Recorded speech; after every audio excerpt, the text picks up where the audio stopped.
ये बताएं कि मुझे मुनव्वराना की हैसियत से बोलना है, शायर की हैसियत से बोलना है, या अब्बा जान की हैसियत से बोलना है? किसके अब्बा जान? ज़रा अब्बा जान सबके अब्बा जान होते हैं। हमारे हिंदुस्तानी संस्कार में, थोड़ा माइक पास कर, माइक पास। हमारे हिंदुस्तानी संस्कार में एक माँ सबकी माँ के दर्जा रखती है, एक बाप सबके बाप का दर्जा रखता है, एक बड़ा भाई सबके बड़े भाई का दर्जा रखता है। सर, माँ तो सबकी होती है, लेकिन यूनिवर्सल अब्बा जान नहीं हो सकता। नहीं, ये थोड़ा विवादित भी है। नहीं, अब्बा ये जान। तो आप किस लिहाज से बोलना चाहते हैं? नहीं, आप जो फरमाइश करें मैं हर लिहाज से बोल सकता तो सियासत की बात कर रहे हैं तो आप शायर और अब्बा जान मिला के बोल दीजिए। हूँ। देखिए, असल में पहली बात यह है कि शायर सियासत नहीं कर सकता है। शायर की खराबी ये है कि वो सच बोलता है, और शायर और सियासत में सच्चाई की कोई गुंजाइश नहीं है।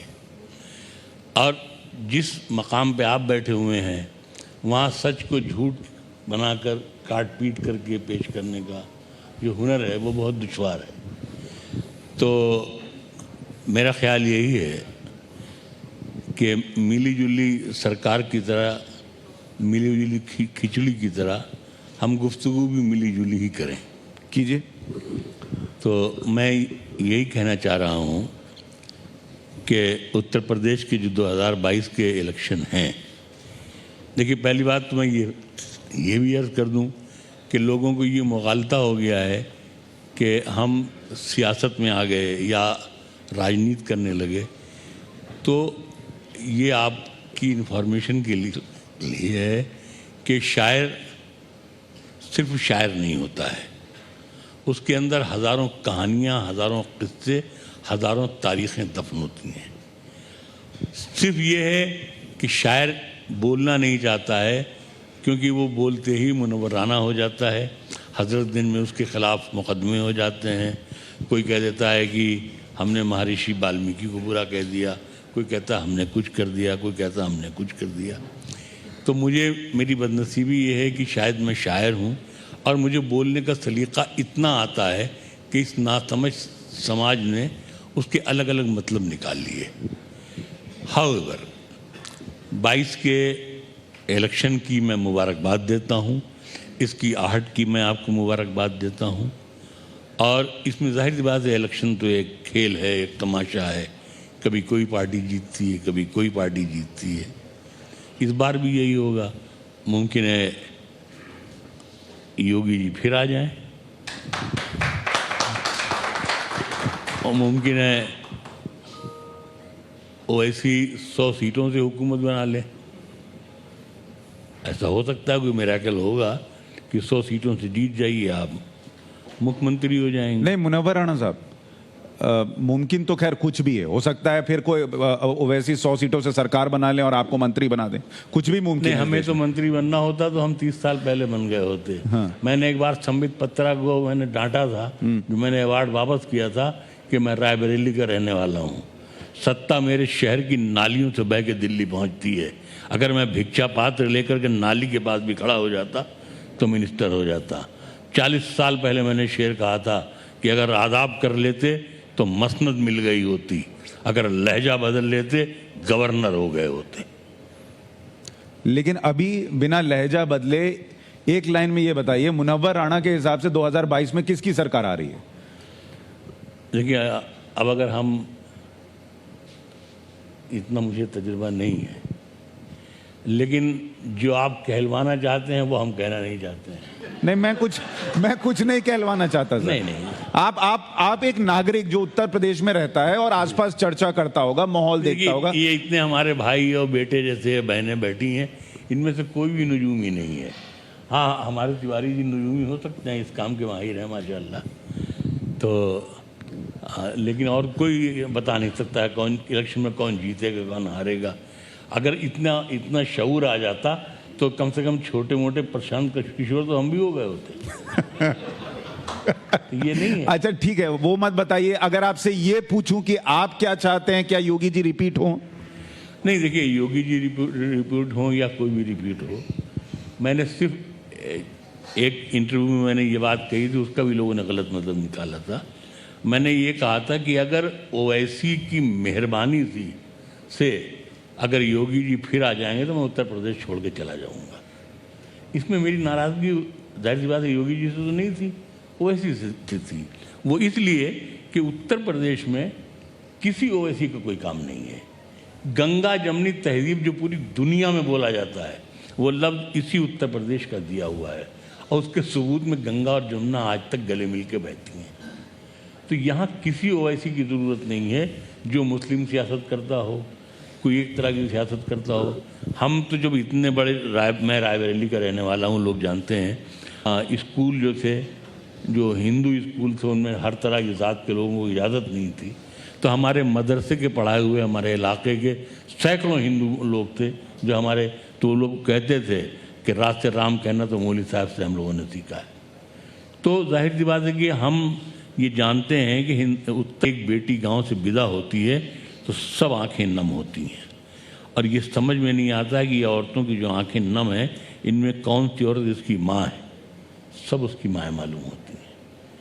तो हम जब तक सवेरे से शाम तक 2-4 हिंदुओं से गाली न खा लें, बात न कर लें, कुछ नुकसान न पहुंचा सकें, चलो चाटी खिलाओ, या जब तक कोई हमारा जो हिंदुओं के जो मुसलमान दोस्त हैं जब तक वो मिल न लें आपस में, तो उनका पेट नहीं भरता है।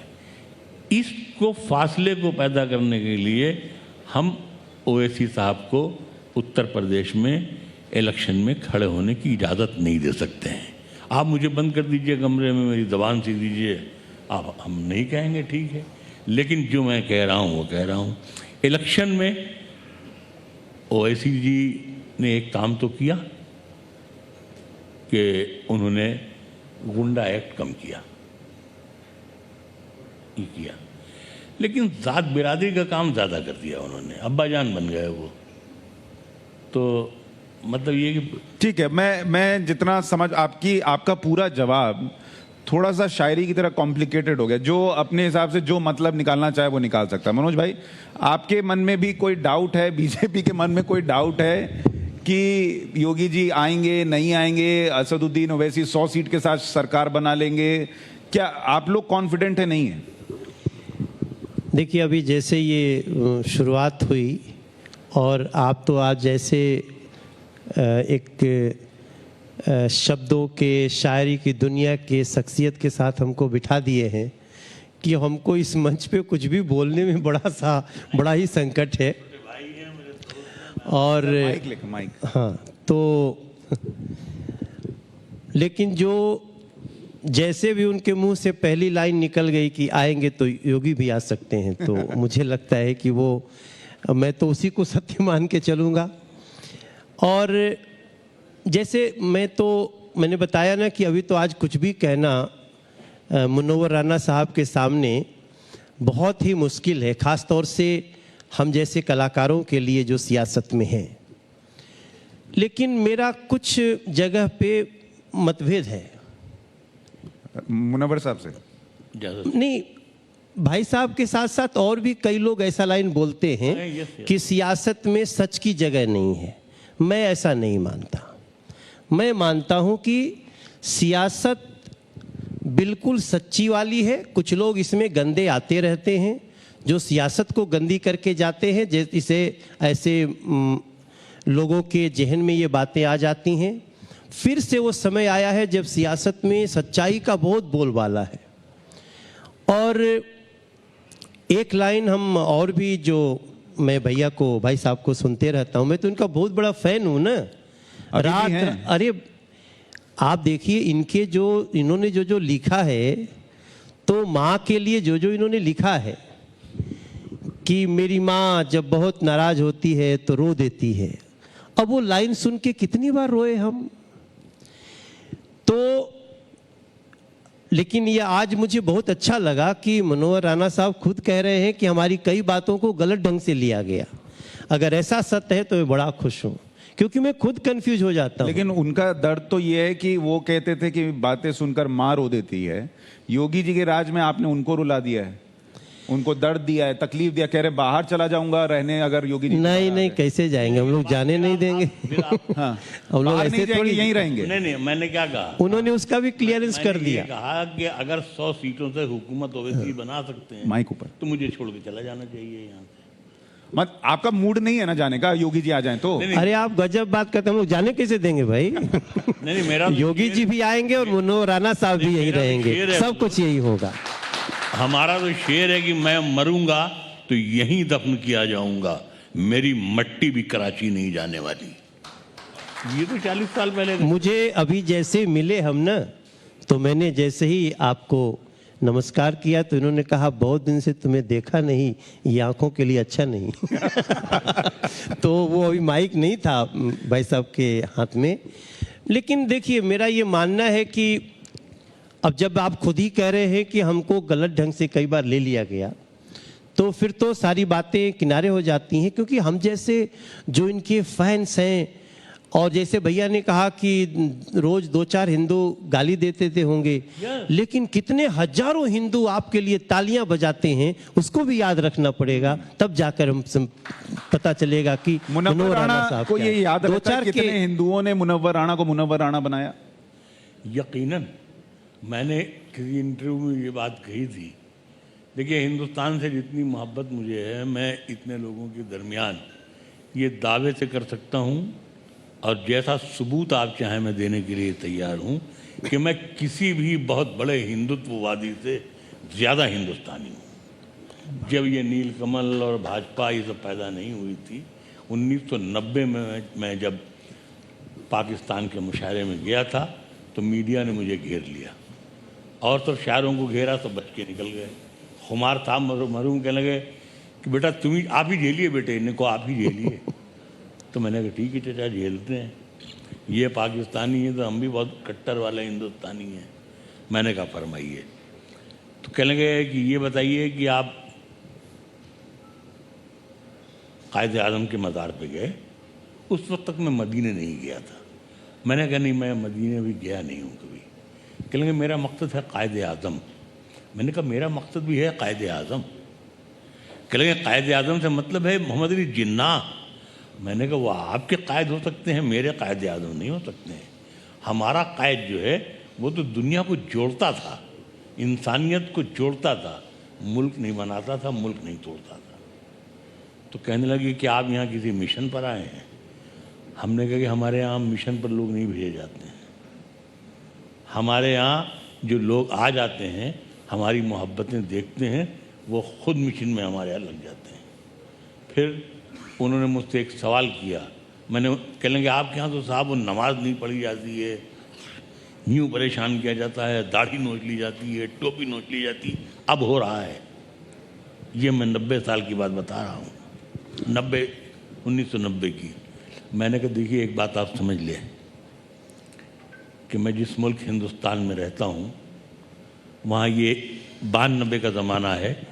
हमने नया घर बनवाया है, उसका नाम गदलगांव रखा है।